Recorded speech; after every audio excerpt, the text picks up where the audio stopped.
కొరకు లూకా సువార్త 15వ అధ్యాయము 20 నుండి 24 వరకు ఒకరు. లూకా సువార్త 15, 20 నుండి 24 వరకు ఒకరు. మరలా వాడు ఇంకా దూరంలో ఉన్నప్పుడు తండ్రి వానిని చూసి కనికరపడి కౌగలించి ముద్దు పెట్టెను. అప్పుడు ఆ కుమారుడు అతనితో, తండ్రి, నేను పరలోకమునకు విరోధముగా నీ ఎదుట పాపము చేసి తిని, ఇంక మీదట నీ కుమారుడని అనిపించుకొనుటకు యోగ్యుడవును కాను అనెను. అయితే, మాట వినాలి, అయితే తండ్రి తన ఇంటిలో ఉన్న దాసులు పని మనుషుల్ని పిలిచి, ఈయనకి ప్రశస్త వస్త్రముని ఇయ్యండి,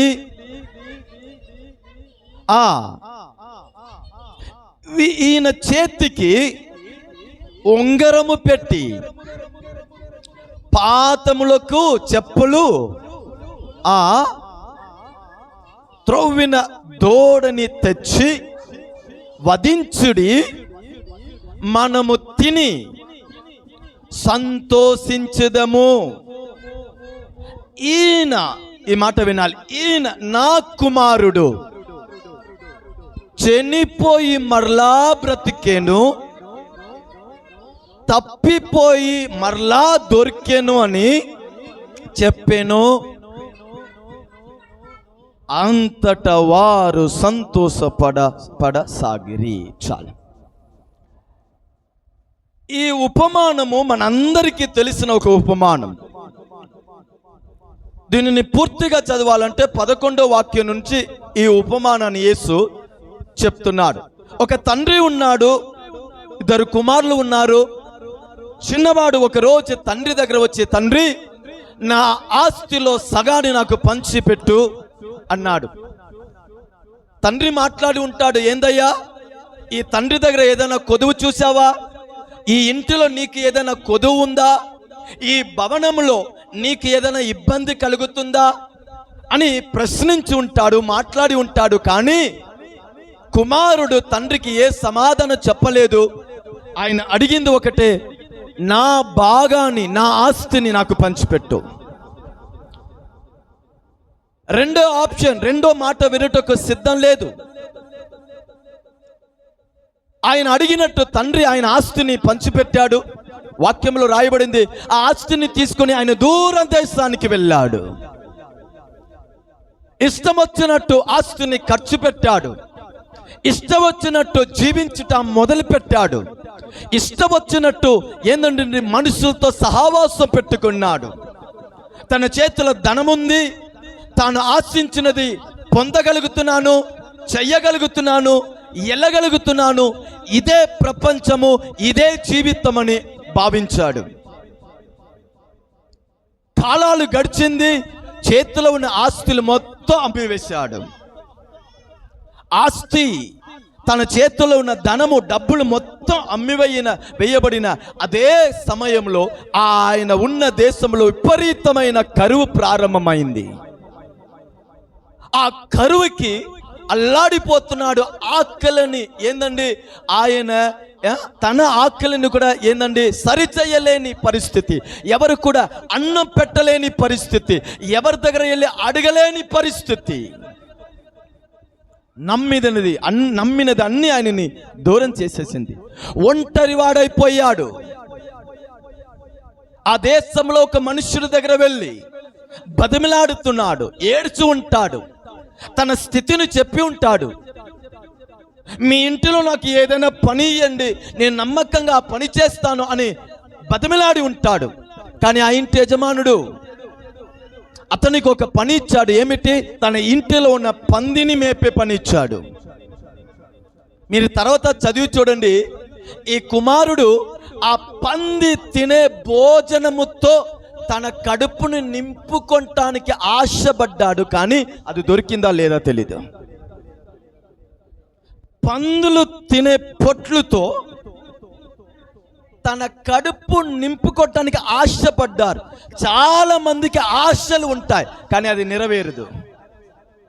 ఇలా ఉంటే బాగుంటాయి, ఇది ఉంటే బాగుంటాయి, ఇలా చేస్తే బాగుంటాయి, ఆశలు ఉంటాయి. మీకు తెలుసా, చాలా సందర్భంలో ఆశ శూన్యంగానే ఉండిపోయింది.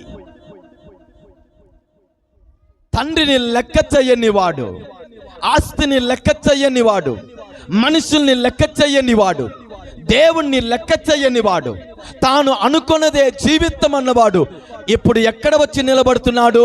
పంది ముందు వచ్చి నిలబడి పందికి పెట్టే పొట్లు ఆ భోజనముతో తన కడుపుని నింపుకొనటానికి ఆశపడ్డాడు అని బైబిల్ అంతే చెప్పింది. తినాడా లేదా రాయలేదు. అప్పుడు 17వ వాక్యములో ఆయనకి చాలు. హల్లెలూయా. లేటుగా ఆయనకి బుద్ధి వచ్చింది. దాని అర్థము లేటుగా తండ్రి గుర్తుకు వస్తున్నాడు, తండ్రి ప్రేమ గుర్తుకు వస్తుంది, తన రాజభవనము గుర్తుకు వస్తుంది, రాజభవనంలో తాను జీవించిన జీవితం గుర్తుకు వస్తుంది, ఆ ధన్యత గుర్తుకు వస్తుంది, ఆ ఘనత గుర్తుకు వస్తుంది. తండ్రితో ఈయన నడుచుకొని వెళ్ళినప్పుడు తండ్రికి ఏ నమస్కారమో అదే నమస్కారం ఇతనికి కూడా ఇవ్వబడిందే గుర్తు వస్తుంది. ఎప్పుడు? లేటుగా.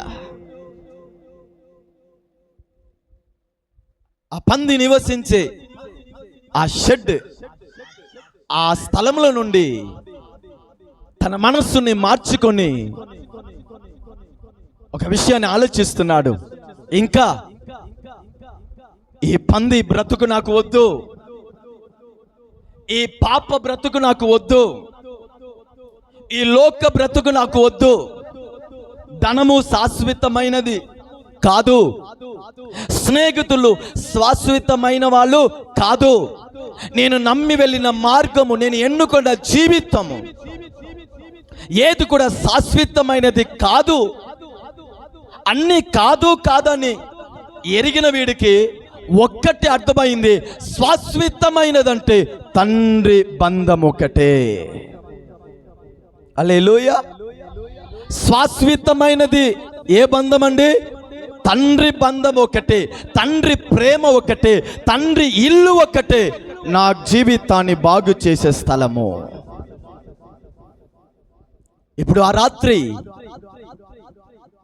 ఆయన ప్రిపేర్ అవుతున్నాడు. నేను లేచి నా తండ్రి దగ్గర వెళ్తాను, తండ్రిని చూసి నేను చెప్తాను, తండ్రి, పరలోకానికి విరోధంగా, నీకు విరోధంగా నేను పాపం చేశాను, ఇంక మీదట నీ కుమారుడు అని పిలువబడుటకు నేను యోగ్యుడు కాదు. కనుక నీ ఇంటిలో అనేక పని మనుషులు ఉన్నారు చూసారా, వారిలో ఒక్కడుగా నన్ను చేర్చుకో.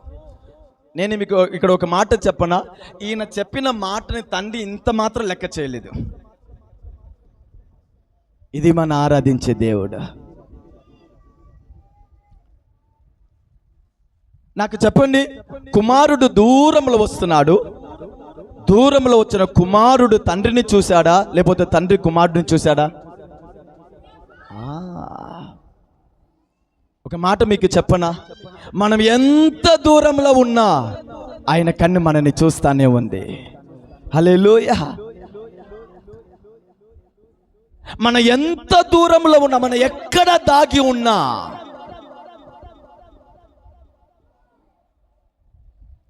నా హృదయం ఎవరికి తెలీదు, నా అడుగు ఎవరికి తెలీదు, నా తలంపు ఎవరికి తెలీదు, నా క్రియలు ఎవరికి తెలీదు అని మనం ఎంతగా అనుకున్నా ఆయన కన్ను మనని చూస్తానే ఉంది. కుమారుడు దూరంలో ఉండగానే తండ్రి అతన్ని చూసి, అందుకే బైబిల్లో రాయబడింది, ఆయనకి మరువైనది ఏది కూడా లేదు. మన అడుగు జాడల్ని లెక్క వేసిన వాడు, అందుకని 139వ కీర్తనలో దావీదు దేవుణ్ణి సన్నిధిని గురించి వర్ణిస్తున్నాడు. 139వ కీర్తన మొదటి 2 వాక్యం, యెహోవా నన్ను పరిశోధించి తెలిసి కొని ఉన్నావు. వినాలి, కూర్చుండుట లేచుట నీకు తెలుసు.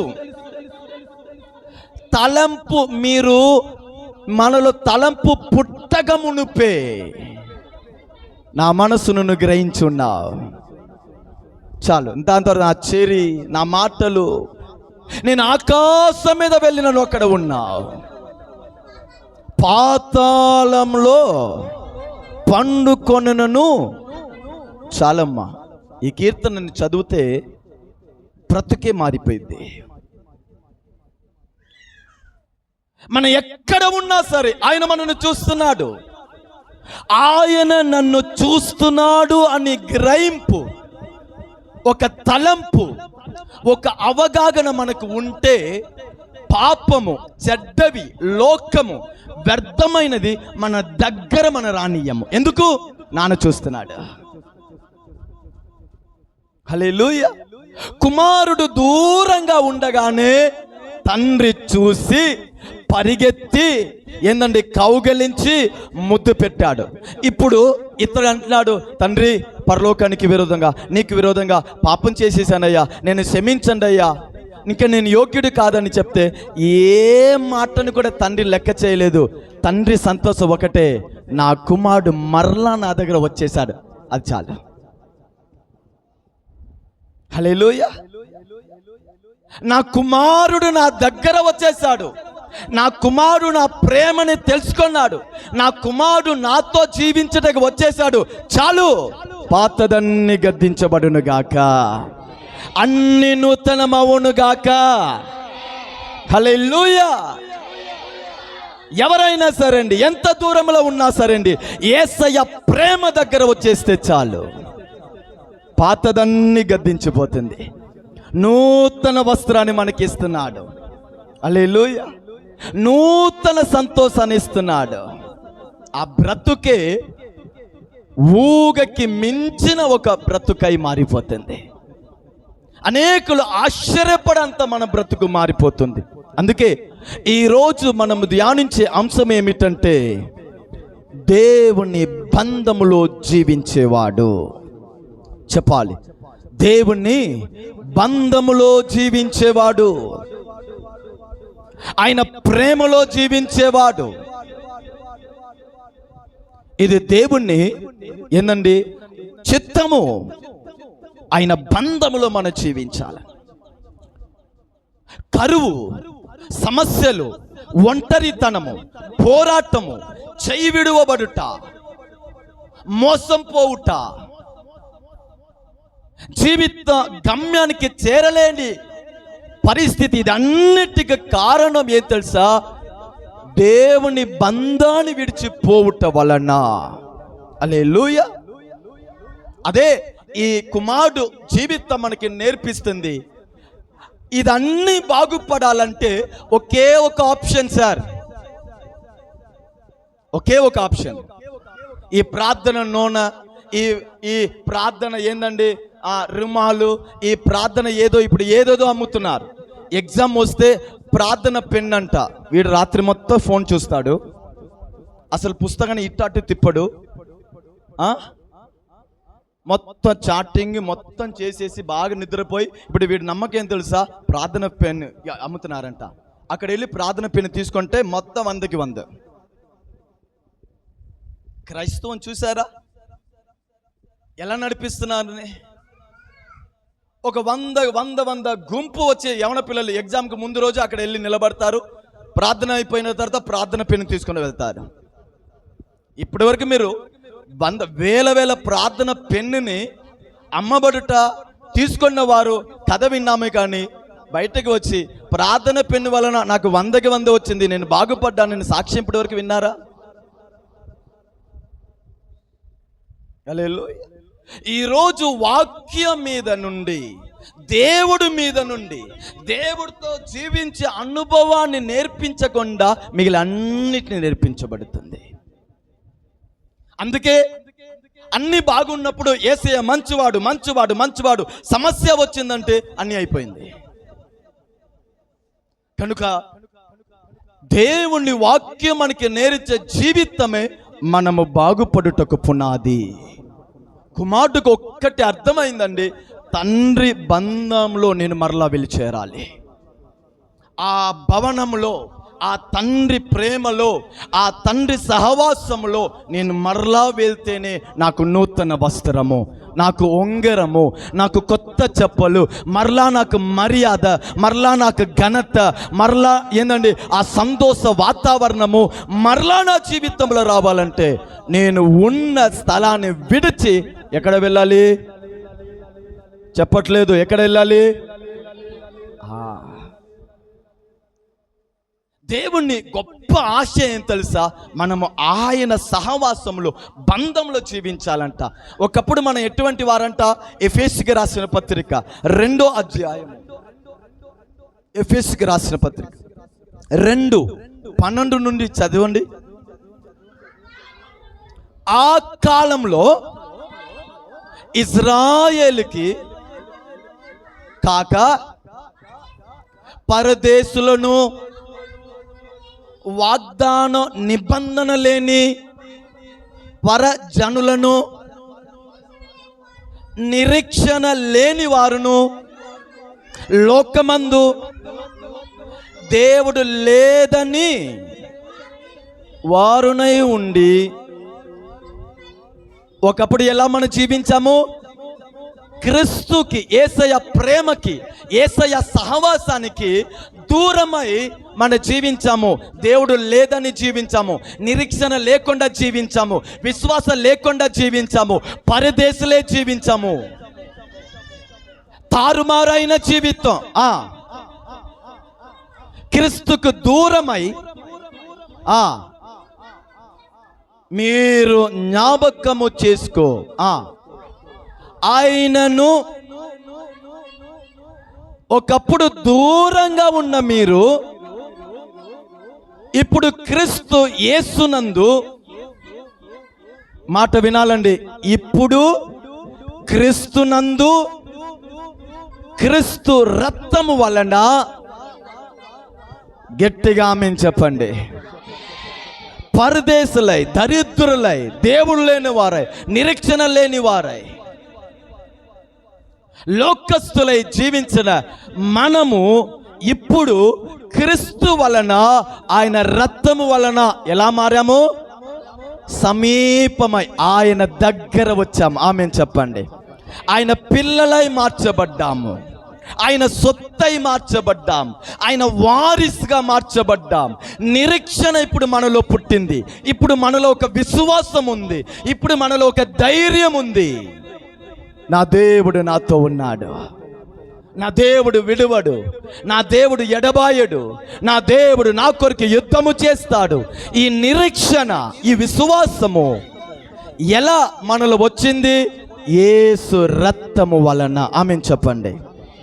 కల్వారి సిలువలో యేసయ్య కార్చిన రక్తము వలన, ఆయన ఇచ్చిన జీవము వలన దూరమై జీవించిన మనము ఇప్పుడు సమీపస్తులై మారాము. హల్లెలూయా. ఎందుకు ఆయన సమీపంగా మనం నడిపించబడ్డాం? ఇదే బైబిల్ చెప్తుంది, ఆయన బంధములోనే మనకి సమస్త ఆశీర్వాదం ఉంది. అందుకే మత్తయి సువార్త 6:33లో మొదటిగా దేవుని రాజ్యాన్ని, ఆయన నీతిని వెదుకుడి, అప్పుడు సమస్తము మీకు అనుగ్రహించబడింది. ఆమేన్ చెప్పండి. మొదటిగా దేవుని రాజ్యం, ఆయన నీతిని వెతకండి, ఆయనతో జీవించండి, ఆయనతో ఐక్యత కలిగి ఉండండి, అప్పుడు మీకు సమస్తము అనుగ్రహించబడింది. మీ ప్రార్థనకి జవాబు, మీ కుటుంబంలో క్షేమము, ఆరోగ్యము, జయము అనుగ్రహించబడుతుంది. అందుకే దేవుడు మనకు ఒక పిలిపిస్తున్నాడు. 1 కొరింథీ 1 అధ్యాయము 9వ వాక్యము. 1 కొరింథీ 1 అధ్యాయము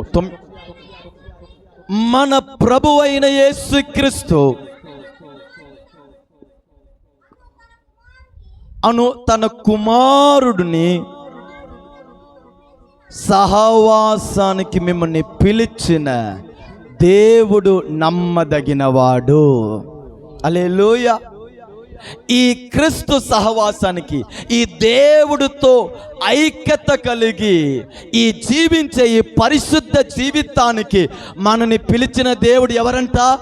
నమ్మదగిన దేవుడు. నమ్మదగిన దేవుడు. అబ్రహాము విగ్రహారాధన చేసేవాడు, విగ్రహాల్ని ఆయన చేసేవాడు, వ్యాపారం చేసేవాడు, అన్నిడు దేవుడు ఎరగనివాడు. కానీ దేవుడు అంటే ఎవరు అని మనసులో పదే పదే ఆలోచించేవాడు. ఒకరోజు నిజమైన దేవుడు అబ్రహాంని పిలిచాడు. అబ్రహాంతో మాట్లాడాడు. అబ్రహాం, నీ తండ్రిని విడిచిపెట్టు, నీ ఇల్లుని విడిచిపెట్టు, నీ దేశాన్ని విడిచిపెట్టు. నేనే నిజమైన దేవుడు, నేను నిన్ను ఆశీర్వదిస్తాను, నేను గొప్ప జనముగా మారుస్తాను అని దేవుడు లేకుండా జీవించిన అబ్రహాం, నిరీక్షణ లేకుండా జీవించిన అబ్రహాము ని దేవుడు పిలిచాడు. ఆ పిలుపుకి ఆయన లోబడి దేవుడితో ఐక్యత పడ్డాడు, దేవుడిని బంధానికి వచ్చాడు.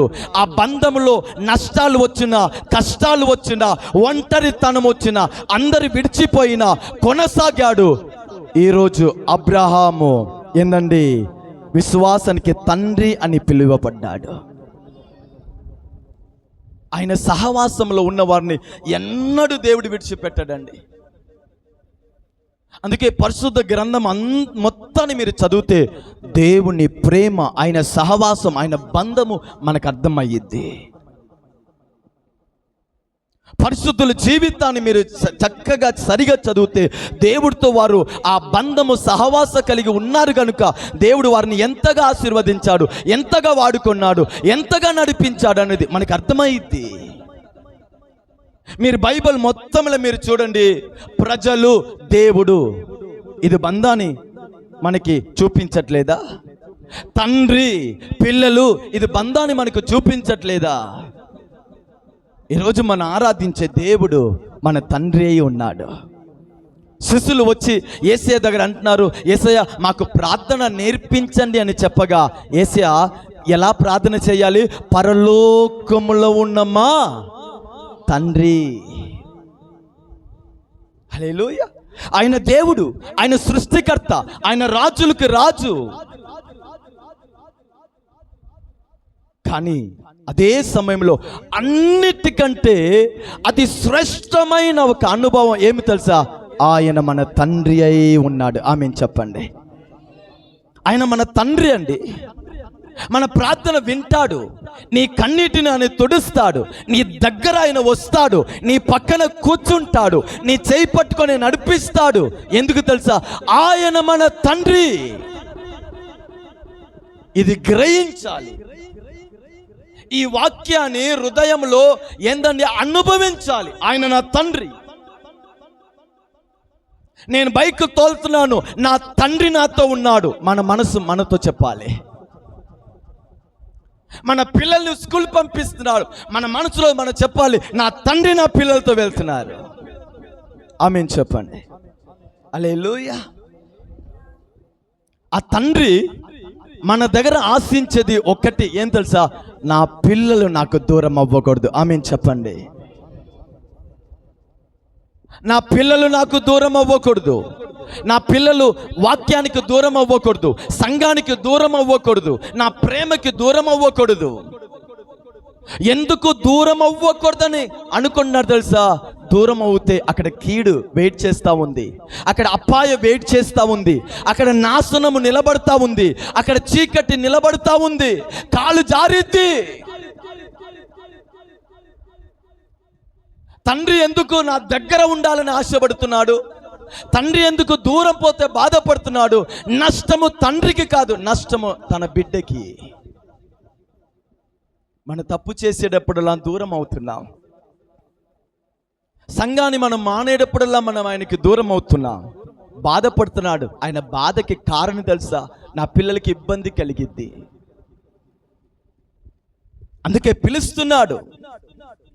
కుమారుడు సహవాసానికి పిలుస్తున్నాడు. వచ్చేసండి. ఒకప్పుడు మీరు ఎట్టబడితే అట్ట బ్రతికారు. ఇప్పుడు నేను నా ప్రేమను మీకు కల్వారిలో తెలియచేశానుగా, రక్తంని కార్చాను కదా, ప్రాణం ఇచ్చాను కదా, నేను క్షమించేశాను కదా, రక్షణ ఇచ్చాను కదా, నిన్ను కాపాడుతున్నాను, వాగ్దానం ఇచ్చాను, ఆశీర్వదించాను. ఇంకా ఎందుకు నాకు దూరం అవుతున్నావు?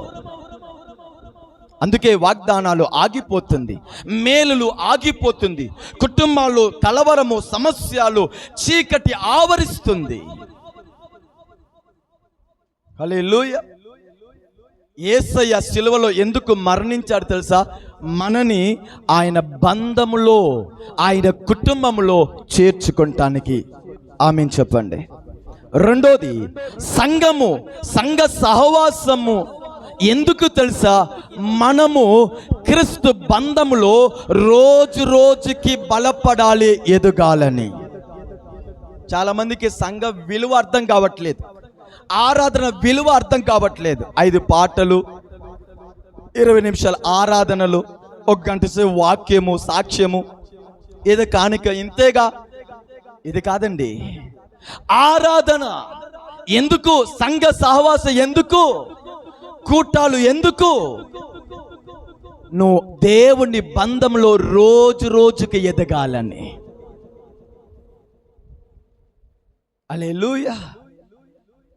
ఇక్కడ సంఘంలో నువ్వు ఎంతగా రోజు రోజుకి ఎదుగుతున్నావో మధ్య ఆకాశంలో యేసయ్య వచ్చేటప్పుడు నువ్వు ఎత్తబడుతావు. ఆ నిత్య రాజ్యానికి ఏందండి, తండ్రితో జీవించే ఆ కుటుంబానికి వెళ్ళిపోతాము.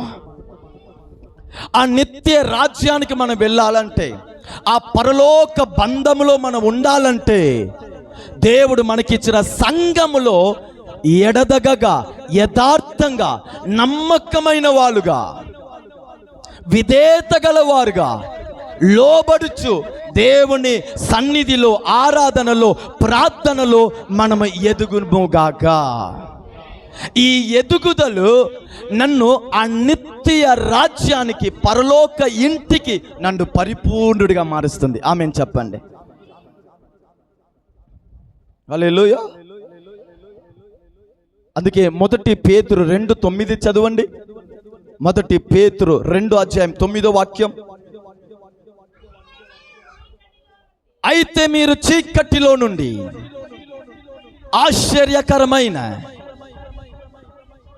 పిలిచిన వాని గుణాతిశయమును ప్రచురము చేయు నిమిత్తము ఏర్పరచబడిన వంశము, రాజులైన యాజక సహవాసమును, సమూహమును, పరిశుద్ధ జనమును, దేవుణ్ణి బిక్కరగా ఆమేన్ చెప్పండి. చీకటిలో, అంధకారంలో జీవించిన మనని వెలుగుకి పిలిచాడంట. పిలిచి మనని ఎలా చేశాడు? ఆయన సొత్తుగా చేశాడు, ఆయన జనముగా చేశాడు, రాజులుగా చేశాడు, యాజకులుగా చేశాడు.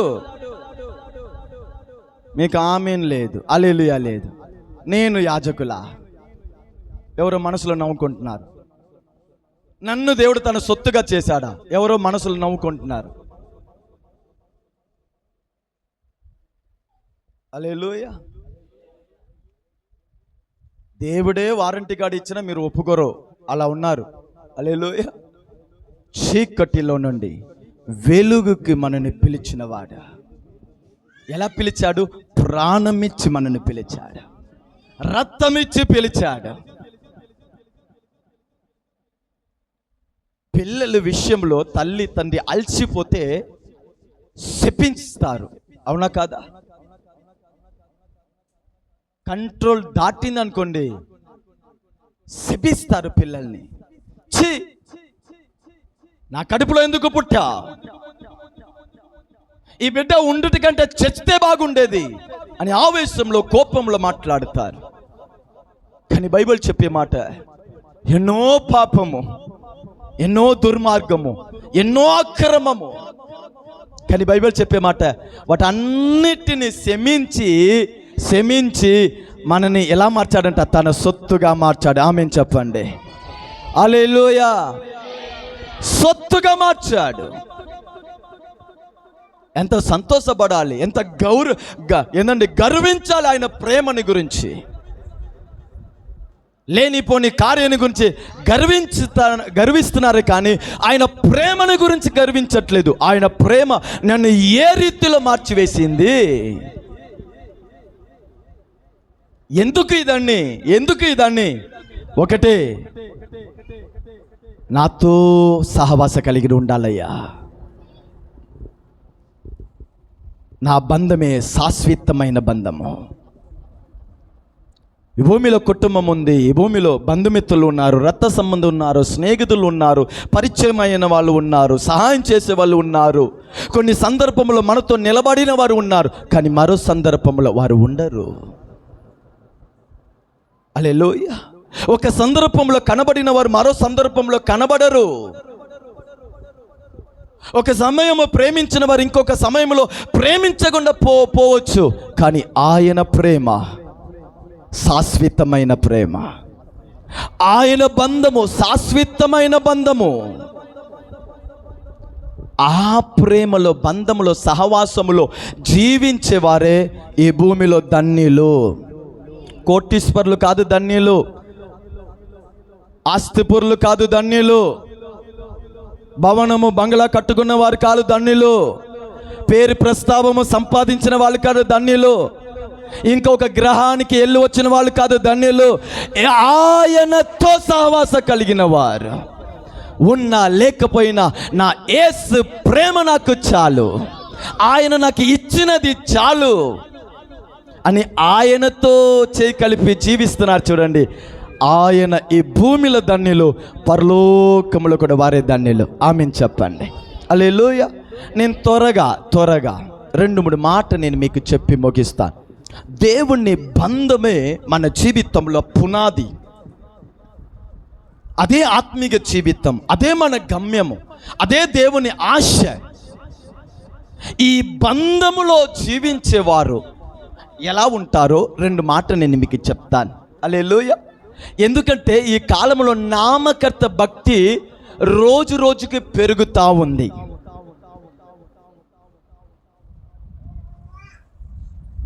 హల్లెలూయా. ఏ భక్తి అండి? నామకర్త భక్తి. నిన్న మన సత్రపల్లి చర్చిలో ఒక మేస్త్రి వచ్చి పని చేస్తూ ఉన్నాడు. ఆయన కొన్ని విషయాన్ని, సంఘాలని గురించి అది ఇదే ఏదో మాట్లాడుతూ ఉన్నాడు.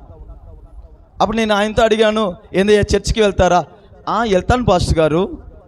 ఎప్పుడు అంటే క్రిస్మస్కి వెళ్తాడంట, గుడ్ ఫ్రైడేకి వెళ్తాడంట, ఇంకేందండి ఈస్టర్కి వెళ్తాడంట. ఆయన చెప్పాడు. అలా ఎప్పుడో ఒకసారి వెళ్తాను, ఏదైనా పలహారం అక్కడ ఏందండి కొని పెడతాను, అంతే, కొంచెం తృప్తిగా ఉంటాయి. ఇంకా నేను అది కూడా పాన్ ప్రాక్ నోట్లో ఉంది, అది వేస్తూ నవ్వుతూ చెప్తున్నాను నాతో.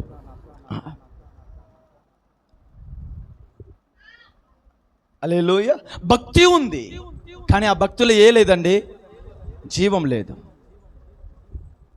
యేసు ఆయనకి తెలుసు, కానీ యేసుతో ఆయన హృదయము కలవలేదు. అవసరానికి యేసుని వెతికేవారు, మేలు కలగాలని యేసయ్య సన్నిధికి వచ్చేవాళ్ళు, వీరన్నీ ఒకరోజు ఏందండి మొత్తము ఏందండి ఒక పక్కన నెట్టివేయబడతారు. ఈ కడవరి దినములో దేవుని పిల్లలైన మన భక్తి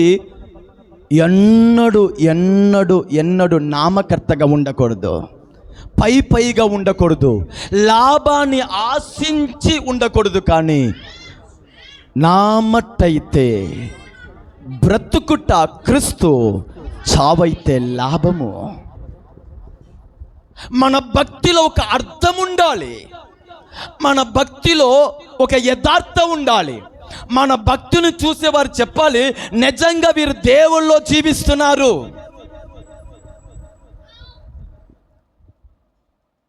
హల్లెలూయా. ఏదో దుఃఖం వచ్చింది ప్రార్థన చేసుకుంటాం, ఏదో ఆటంకాలు వచ్చింది ప్రార్థన చేసుకుంటాం. కొందరికి భయం వచ్చేటప్పుడే బైబిల్ని దిండి కింద పెట్టుకుంటారు. హల్లెలూయా. కొందరికి భయం వచ్చేటప్పుడే ఏందండి ప్రార్థన నూనెను వెతుకుతున్నారు. ఒక సిలువ వేసుకుంటే అన్నీ అయిపోయిద్దంట. ఈ భక్తి ఒక రోజు నిజమైన జీవితం నుంచి మనల్ని దూరం చేసేసిద్దండి. నిజమైన భక్తి అది వాక్యం అనుసారంగా ఉండునుగాక. హల్లెలూయా. అందుకే నేను అంటున్నాను, అందరూ భక్తి చేస్తారు, అందరి సంఘానికి వస్తారు, అందరూ కానుక ఇస్తారు, అందరూ పాడుతారు, అందరూ యేసు మంచివాడు అంటారు. ఆ గుంపులో ఉండకూడదు. నీ భక్తి, నీ బ్రతుకు ఈ వాక్యం ముందు కరెక్ట్గా ఉండాలి. దేవుడు నిన్ను గణపరిచినట్టు ఉండాలి. అది నిన్ను రోజు రోజుకి దేవుళ్ళు ఎదుగుటకు సహాయం చేసినట్టు ఉండాలి. రాక్కడికి నిన్ను సిద్ధపరిచినట్టు ఉండాలి. నీ భక్తి ఈ భూ సంబంధమైన ఆశీర్వాదాన్ని ఏందండి కలెక్ట్ చేసినట్టు ఉండకూడదు. నిత్య జీవితానికి నిన్ను పరిశుద్ధపరిచేదిగా, నిన్ను సిద్ధపరిచేదిగా ఉండాలి. ఈరోజు చాలామంది భక్తి భూ సంబంధమైన ఆశీర్వాదము కొరకు భక్తి. నిత్య రాజ్యానికి వెళ్ళాలి, రాక్కడలో ఎత్తబడాలి, పరిశుద్ధంగా నేను జీవించాలి, నీతి కలిగి బ్రతుకాలి, మంచివాడిగా బ్రతుకాలి, యథార్థంగా బ్రతుకాలి అని ఆశ మీద భక్తి చెయ్యట్లేదు, దేవుణ్ణి వెతకట్లేదు. చాలా బాధాకరమైన కార్యం. మనం అలా ఉండకూడదండి, ఉండకూడదు. హల్లెలూయా. ఎందుకు తెలుసా? మనని ఆయన సొత్తుగా, ఆయన పిల్లలుగా మార్చుటకు కల్వరిలో ఎవరు చెయ్యని గొప్ప త్యాగాన్ని ఆయన చేసి ఉన్నాడు. ఎవరు చెయ్యని గొప్ప త్యాగాన్ని చేసి ఉన్నాడు. ఆ బంధములో జీవించేవారు మొదటిగా, దేవుణ్ణి బంధములో జీవించేవాడు ఎలా ఉంటాడు? మొదటిగా దానియేల్. చెప్పండి, దానియేల్. దేవుణ్ణి బంధములో జీవించిన దానియేల్.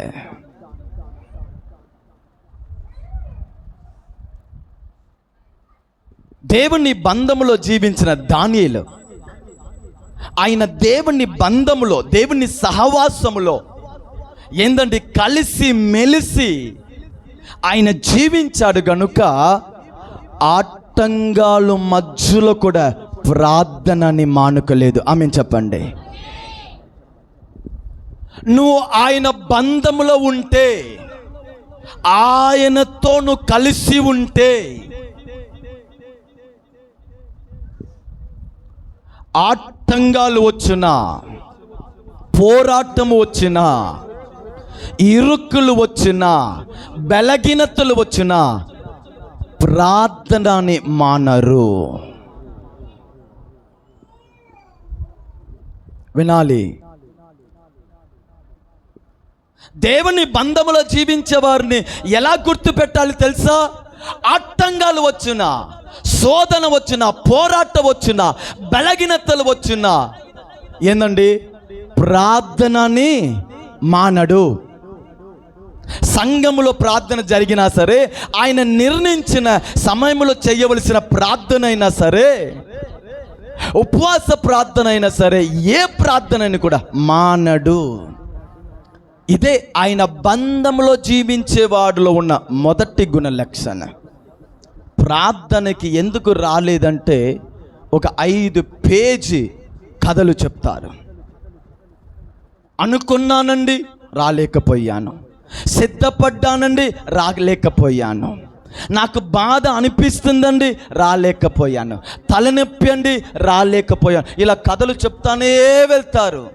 ఇన్ని కథలు చెప్పే బదులుగా ఒక్కసారి దేవుడి ముందు మోకరించి, అప్పగించి, తగ్గించి, ప్రభువా ఈ పొరపాటుని క్షమించండి, మరలా నీ బంధంలో నేను జీవించాలి, ప్రార్థన ఇంక మీదట నేను ఎన్నడూ మానుకోకుండా ఉండుటకు కృప చెయ్యండి అని చెప్తే ఎంత బాగుంటాయి.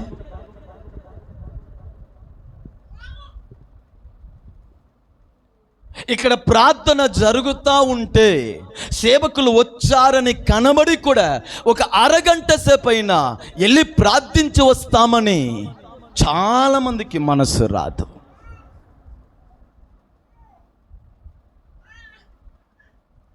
ఇదే మొదటి గుర్తింపు. నువ్వు ఆయన బంధములో ఉన్నావా, లేకపోతే నీ అవసరానికి ఆయనని వాడుకుంటున్నావా?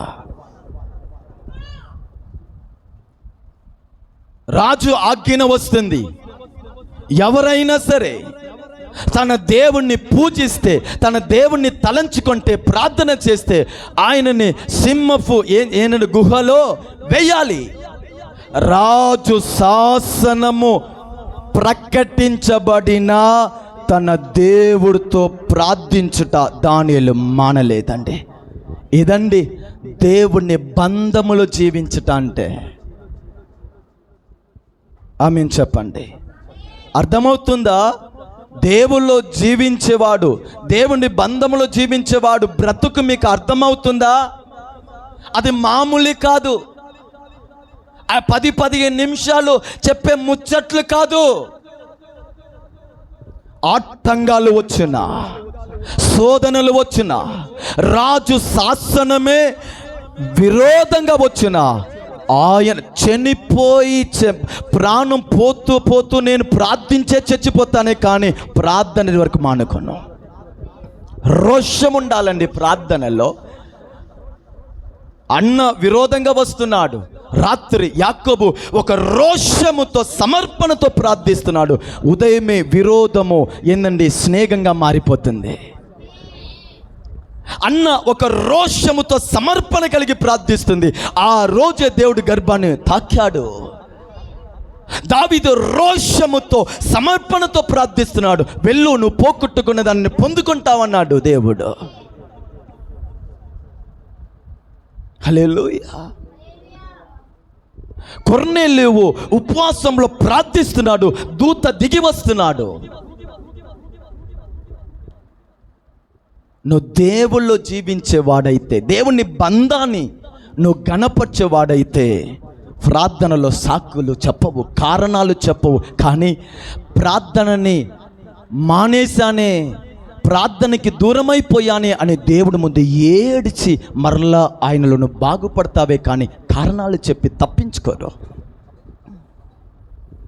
మన దేవుడు మన దగ్గర ఆస్తులు, అంతస్తులు ఏది కూడా కోరుకోవట్లేదు. నా బిడ్డ వచ్చి నాతో మాట్లాడితే ఆయనకి సంతోషం. ఈరోజు ఒక నిర్ణయం తీసుకోండి. నువ్వు ఆయన బంధంలో జీవించేవాడైతే ఎలా తెలుసుకోవాలి? ప్రార్థన నేను ఎలా చూస్తున్నావు, ప్రార్థనలో నువ్వు ఎలా ఉంటున్నావు, ప్రార్థనకి ఎంత ప్రథమ స్థానం ఇస్తున్నావు, నీకే నిన్ను గురించి తెలుసు. నిన్ను గురించి, నీ ప్రార్థనను గురించి ఎవరు చెప్పవలసిన అవసరం లేదు.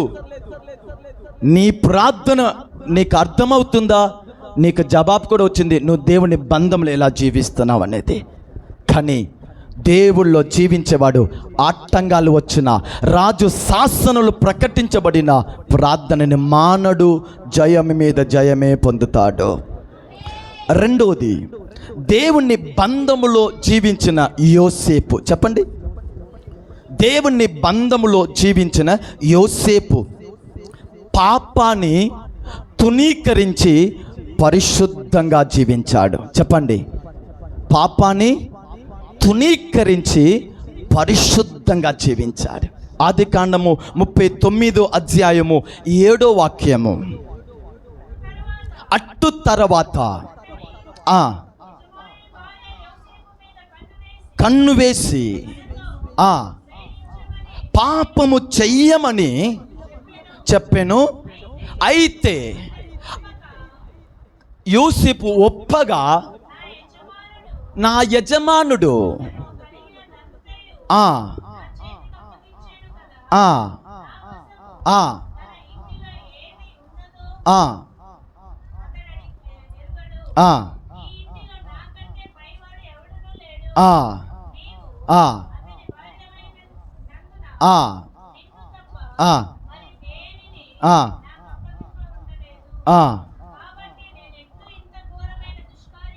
కాబట్టి ఈ మాట నోట్ చేయాలి. కాబట్టి నేను ఎట్లు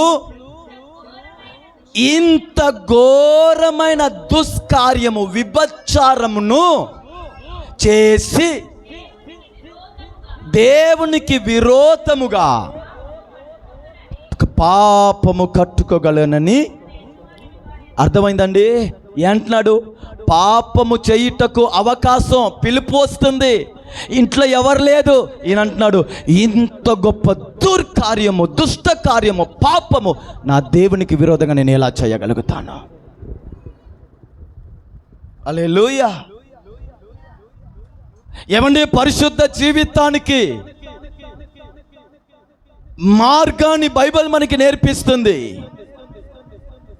ఆయన బంధములో నువ్వు జీవిస్తే, ఆయనతో ఐక్యత కలిగి జీవిస్తే, నీ హృదయము ఆయన మీద ఉంటే, పాపాన్ని విరోధించి తునీకరించి పరిశుద్ధత నాకు చాలు అంటావు. హల్లెలూయా. చిన్న చిన్న కార్యాన్ని కూడా ఈరోజు ఎదిరించలేకపోతున్నాం, జయ పొందలేకపోతున్నాం. ఎందుకు తెలుసా? చిన్న చిన్న తప్పు మీద జయము పొందలేకపోతున్నారు. ఎందుకు తెలుసా? యోసేపు ఉన్నాడు అండియ దేశము, ఇప్పుడు గొప్ప పాపం వచ్చి పిలుస్తుంది. ఆ పాపం చెయ్యను, పరిశుద్ధత నాకు చాలు, దీని వలన నాకు మరణ శిక్ష విధించబడిన చాలు, నా పరిశుద్ధతను వదిలిపెట్టను అని నిలబడుతున్నాడే. దీనికి కారణం తెలుసా? ఆ బానిసత్వంలో కూడా, ఆ చెరలో కూడా దేవుణ్ణి అంతగా అనుభవించాడు. నువ్వు దేవుని ఎంతగా అనుభవిస్తావో, దేవుని ఎంతగా నువ్వు గుర్తు చేస్తావో, ఎంతగా ఆయనను రుచి చూస్తావో, నేను చెప్పనా, అంతగా పాపం మీద నీకు విరక్తి వచ్చింది. చీ అంటావు. పరిశుద్ధత, నీతి, మంచి బ్రతుకు నువ్వు కోరుకుంటావు, పట్టుకుంటావు.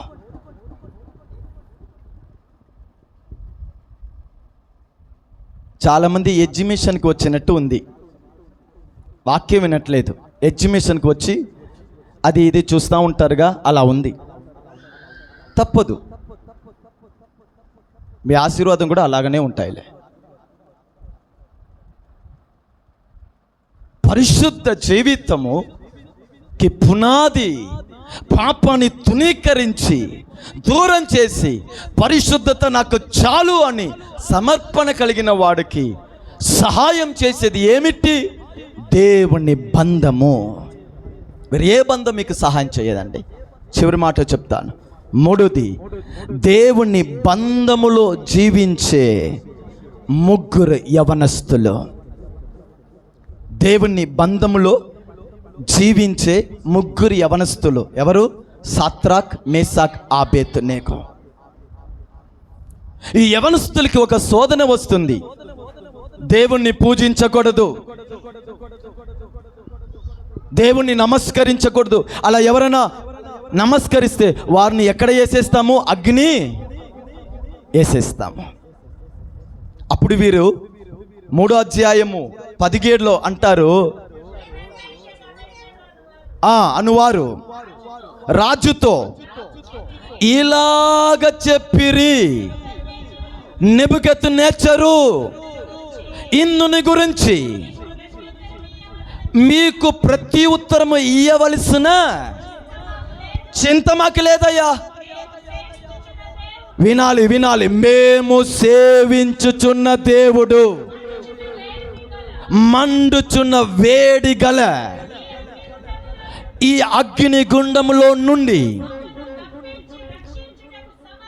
మమ్మల్ని తప్పించి రక్షించుటకు సమర్థుడు, మరియు నీ వశమై పడకుండా ఆయన మమ్మల్ని రక్షించెను. ఒక్కవేళ ఆయన రక్షించకపోయినా రాజా, నీ దేవతలను మేము పూజింపమని నీవు నిలువ పెట్టి ఉంచిన బంగార ప్రతిమకు నమస్కరించము. స్టేట్మెంట్ చెప్పగలుగుతామండి. చిన్న దారం ముందే మనం వంగిపోతున్నాంగా.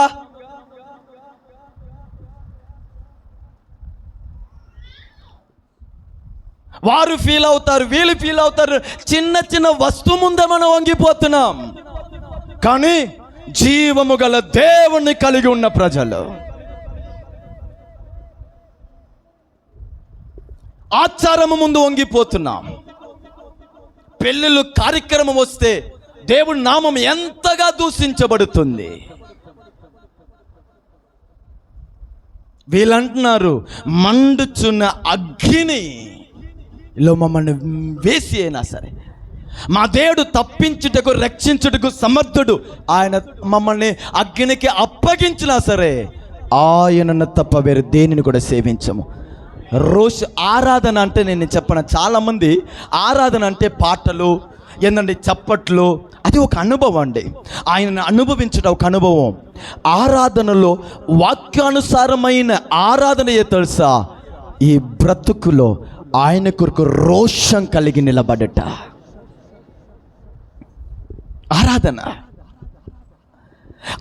అంటే చర్చిలో మ్యూజిక్ వాసించి చప్పట్లు కొట్టి పాడి ఏందండి నటనము చేసేది, ఆర్పరించేది, అది ఒక అనుభవం. నిజమైన ఆరాధన తెలుసా? ఈ జీవితమే ఆయనకి అంకితముగా మారిపోవుట. చుట్టాలు వచ్చి అంటున్నారు, చేస్తావా లేదా? చెప్పండి మీరే. ఈ బంధం కొనసాగాల వద్దా?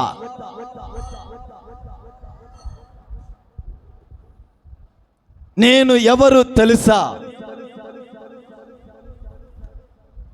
ఇది మీరు చేయకపోతే ఇంకా మేము ఇట్టు ఎన్నడూ రాము. ఒకడంట నేను మేనమామ అంటున్నాడు, ఒకడంట నేను ఇంటికి పెద్ద అంటున్నాడు. ఇప్పుడు చెప్పండి, నేను సేవించిన దేవుణ్ణి తప్ప, యేసయ్యని తప్ప, ఈ వాక్యాన్ని తప్ప, నా శరీరాన్ని, నా దేహాన్ని ఈ ఆచారానికి, ఈ మూఢనమ్మకాలకి, ఈ తాయిత్తులకి, ఏందండి ఈ తాడు, ఈ బొమ్మలు, దీనిదానికి నా రక్షణని నేను అప్పగించుకోను. నా దేవుడితో నాకున్న బంధాన్ని నేను వదిలిపెట్టను అని చెప్పగలిగిన స్థాయికి మీరు రావాలి. అదే నీవు సేవించిన దేవునిలో నువ్వు జీవిస్తున్నావని ఏందండి ఆధారము. ఆ స్టేట్మెంట్ చూడండి. ఈ స్టేట్మెంట్ చెప్పగానే అగ్ని ఇప్పుడు 7 అంతలుగా మారిపోయింది. పర్వాలేదు, నేను చెప్పనా, ఇటువంటి రోషం కలిగి నువ్వు ఆయన నేను చెప్పనా, చర్చలు వచ్చి ఎందుకు తెలుసా దేవుని ఆరాధించలేకపోతున్నారు? వ్యక్తిగతంగా నీ జీవితం ఆయనకి ఆరాధనగా మారలేదు. అందుకే ఇక్కడ వచ్చిన తర్వాత అమ్మా చప్పట్లు కొట్టండి, అయ్యా చప్పట్లు కొట్టండి, అమ్మా కొంచెం నోరు తెరవండి, అమ్మా కొంచెం కన్ను మొయ్యండి, అమ్మా కొంచెం ఇటు చూడండి. ఎందుకు ఇదన్నీ ఇన్ని కథలు, ఇన్ని ముచ్చట్లు? నువ్వు వ్యక్తిగతంగా నీ జీవితము ఆయనకి అంకితముగా ఆరాధనగా మారలేదు. ఇంటిలో నువ్వు ఆయనని ఆరాధిస్తే, ఇంటిలో నువ్వు ఆయనని రుచి చేస్తే, చర్చిలో వచ్చి హల్లెలూయా నీ ఆరాధన మహిమగా ఉంటాయి. నీ ఎవరిని చూడవు, నీకు చెప్పవలసిన అవసరం ఉండదు.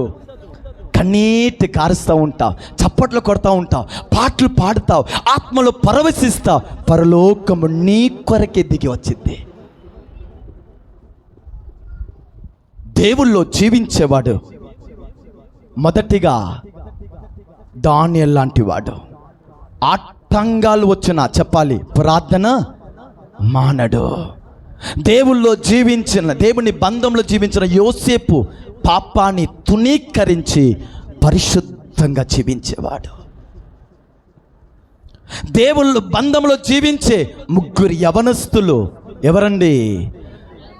దేవుడు తప్ప మరో దేనిని కూడా ఈ దేహములో నుండి, ఈ జీవితంలో నుండి పూజించను. ఫ్రెండ్షిప్ కట్ అవుతుందా? కట్ అవ్వని. వచ్చే ఆశీర్వాదం ఆగుతుందా? ఆగని. మనని దూరం చేసేసారా? చెయ్యని. నీవు ఒక్క ఒక్క సందర్భంలో ఆ దేవుడిని గణపరిచావు, నా దేవుడు యుగ యుగంగా నిన్ను నీ తరాన్ని ఆయన గణపరుస్తానే ఉంటాడు. ఒక్క విషయంలో మీరు ఆయన కొరకు రోషం చూపించండి, ఆయన కొరకు పట్టుని చూపించండి, ఆయన కొరకు ఏ అనుకున్నా సరే హృదయాన్ని కఠినపరుచుకొని యేసయ్య చాలు అని నిలబడండి. యుగ యుగముగా తరతరముగా మన దేవుడు మనని, మన పిల్లల్ని ఆయన గణపరుస్తూ ఉంటాడు. హల్లెలూయా. ఆయన బంధంలో జీవించండి అయ్యా. చిన్న చిన్న విషయానికి తల వంగవద్దు. ఆయన ముందు తప్ప ఎవ్వరి ముందు తలి వంగను. హల్లెలూయా. చివరి ఒక మాట చెప్పి నేను ముగిస్తాను. దేవుని బంధములో జీవించిన జకర్యా, ఎలిజబెత్. దేవుని బంధములో జీవించిన జకర్యా, ఎలిజబెత్. వాక్య వరకు రాసుకోండి. లూకా సువార్త 1వ అధ్యాయం 5-7. దేవుని బంధములో జీవించిన ఈ జకర్యా, ఎలిజబెత్ ఎటువంటి వాళ్ళు తెలుసా? తనకి మేలు కలగకపోయినా దేవుళ్ళో నమ్మకస్తులుగా జీవించారు. ఈ మాట చెప్పండి. వీరి ఇద్దరు ప్రభు ఒక సకలమైన ఆజ్ఞలు చెప్పున, న్యాయ విధులు చెప్పున నిరపరాధులుగా నడుచుకొనుచు దేవుని దృష్టికి నీతిమంతులై ఉండిరి. ఏమండి, వీళ్ళకి సంతానం లేదు. ఏం లేదు? సంతానం లేదు, పిల్లలు లేదు. పిల్లలు లేదని ఈమె తన భక్తిని మానుకోలేదు, పిల్లలు లేదని జకర్యా తన సేవని మానుకోలేదు. అందుకే అంటున్నాను, దేవుని బంధములో జీవించేవాడు ఎలా ఉంటారు తెలుసా? తనకి మేలు కలగకపోయినా, తనకి ఆశీర్వాదము రాకపోయినా, తన ప్రార్థనకి జవాబు ఆలస్యమైనా దేవుని ప్రశ్నించకుండా, దేవుని సనుగకుండా దేవుళ్ళో నమ్మకస్తులుగా జీవిస్తారు. ఆమేన్ చెప్పండి. దేవుని రుచి చూసిన వాడే సనుగుతా ఉంటాడు. దేవుణ్ణి రుచి చూసిన వాడు లేదే అని సనుగడు. నేను ఆశించినది లేదు ప్రభువా, కానీ నువ్వు నాతో ఉండావుగా, అన్నీ చూసుకుంటావని కొనసాగుతాడు. ఆమేన్ చెప్పండి. హల్లెలూయా. దేవుని బంధములో జీవించేవాడండి. ఇలాగనే మీరు గుర్తు చేయాలి, ఎవరు దేవుని బంధములో, ఎవరు అడావుడి చేసే బ్యాచ్ అనేది. ఒకరు లేదని సనుగుతున్నారా, అవనమ్మక చూపిస్తున్నారా, మేలు కలగలేదని సంఘాన్ని మానేస్తున్నారా, వారు దేవుని బంధాన్ని రుచి చూడలేదు, దేవుని బంధంలో లేదు. నామకర్త భక్తి కలిగిన వాళ్ళు దేవుని బంధములో జీవించేవాడు ఎలా తెలుసా? తనకు లేదని విషయాన్ని ఆలోచించడు, ఆయనలో యథార్థంగా జీవిస్తారు. అలా జీవించేవారిని నా దేవుడు వదిలిపెట్టడు, నా దేవుడు మర్చిపోవడు. ఒక సమయం వస్తుంది, నా దేవుడు అందరి ముందు గొప్పగా గణపరుస్తాడు, గొప్పగా గణపరుస్తాడు. యథార్థంగా ఆయన బంధంలో ఉండడమ్మా, సంఘంలో యథార్థంగా ఉండమ్మా. నువ్వు ఆశించినది, నువ్వు ప్రార్థించినది, దేవుడు నీకు వాగ్దానం చేసినది మొత్తాన్ని నా దేవుడు ఒకే రోజు నీ జీవితంలో అద్భుతాన్ని చేస్తాడు. చివరి మాట, దేవుని బంధములో జీవించిన అబ్రహాం. చెప్పండి, దేవుని బంధములో జీవించిన అబ్రహాం ఎలా తెలుసా? దేవుడు చెప్తే దేనినైనా సరే అప్పగిస్తాడు. ఉన్నారా? ఉన్నారా? దేవుని బంధంలో జీవించేవాడు, ఆయన సహవాసంలో జీవించేవాడు, ఆయనతో నడిచేవాడు, ఆయనను తన జీవితంలో ముందు పెట్టుకున్నవారు. ఎలా తెలుసా? దేవుడు ఏదైనా చెప్పాడనుకోండి, చిత్తము ప్రభువా అని చేసేస్తాడు. ప్రభువా భార్య దగ్గర వెళ్ళి అడిగి వస్తానయ్యా చెప్పడు. అయ్యా ఒక చిన్న ఫోన్ కాల్ చేసి వస్తానా చెప్పడు. ఒక 2 రోజులు అవకాశం ఇస్తారా అన్నాడు. ఎందుకు ఇలా అన్నాడు తెలుసా? ఆయనకి తన దేవుడు ఎవరని బాగా తెలుసు. హల్లెలూయా. ఒకరోజు దేవుడు వచ్చి అంటున్నాడు, అబ్రహాం చిత్తము ప్రభువా తన ఏక కుమారుడు, ఒకే కుమారుడు, ముద్దు బిడ్డ, మంచి బిడ్డ ఈసాకుని నేను చూపించే మోరియా దేశంలో ఆ కొండ మీద బలిగా అర్పించు చిత్తము ప్రభు అన్నాడు. భార్యకి చెప్పలేదు, చెప్పి ఉంటే ఆ రాత్రి ఆమె ఈయన వేసి ఉంటాయి. హల్లెలూయా. నిజమండి, బైబిల్లో చూడండి, అబ్రహాము దేవుడు ఈసాకుని బలి అప్పగించమని చెప్పిన విషయాన్ని సారాకి చెప్పలేదు. ఒకవేళ ఆ రోజు మా దేవుడితో మాట్లాడి అయిపోయిన తర్వాత వెళ్ళి, అమ్మా చెప్పండి, దేవుడు ఒక వార్త ఇచ్చాడు. ఏందండి, మన బిడ్డ ఉన్నాడుగా, అవును ఈసాకు, అవును దేవుడేగా మనకి ఇచ్చాడు, వాగ్దాన బిడ్డ కదా, 25 సంవత్సరాల తర్వాత దేవుడు ఇచ్చాడు కదా, అవునండి చెప్పండి ఏంది, అదమ్మా దేవుడు, చెప్పండి పర్వాలేదులే, దేవుడేగా మన బిడ్డేగా, ఆయనేగా మనకు వారి, చెప్పండి. కాదు దేవుడు ఏదో మోరియా దేశం అంట, అవును వెళ్తాం, రేపు టూర్కి వెళ్తున్నామా, సరే వెళ్ళి వస్తాం, ఏముంది.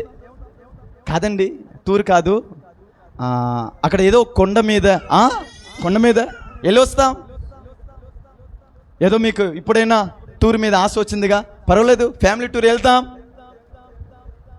కాదమ్మా దేవుడు ఆ కొండ మీద బలిపీఠం, అవును మన దేవుడిని వెళ్ళిన చోట్ల మొత్తం దేవునికి బలిపీఠం కట్టి ఆరాధన చేశాంగా, ఆ కొండ మీద ఒక బలిపీఠం కట్టి ఆరాధన చేసి టూర్ కూడా చేసి వచ్చేస్తాం. కాదమ్మా ఆ బలిపీఠం కట్టి బలిపీఠం మీద ఈసాకుని ఏంది గొర్రె పిల్ల పేరు స్థలంలో ఈసాకుని వస్తుంది, ఈసాకుని బలి అప్పగించమన్నాడు అని ఆయన చెప్పి, అవునండి ఠీకే ఉండండి ఒకలాగా ఉందని అటు వెళ్ళి ఇటు వచ్చి వేసి ఉంటాయి. హల్లెలూయా. అబ్రాము చెప్పి ఉన్నాడు అనుకోండి, ఆ రాత్రి అబ్రాం బలి అయిపోయి ఉంటాడు. హల్లెలూయా. తెలుసు 25 సంవత్సరాల తర్వాత దేవుడు మనకిస్తే, ఇప్పుడు వచ్చి దేవుడు దర్శనంలో వచ్చాడు, బిడ్డనియ్యమన్నాడని ముచ్చట్లు చెప్తున్నావా?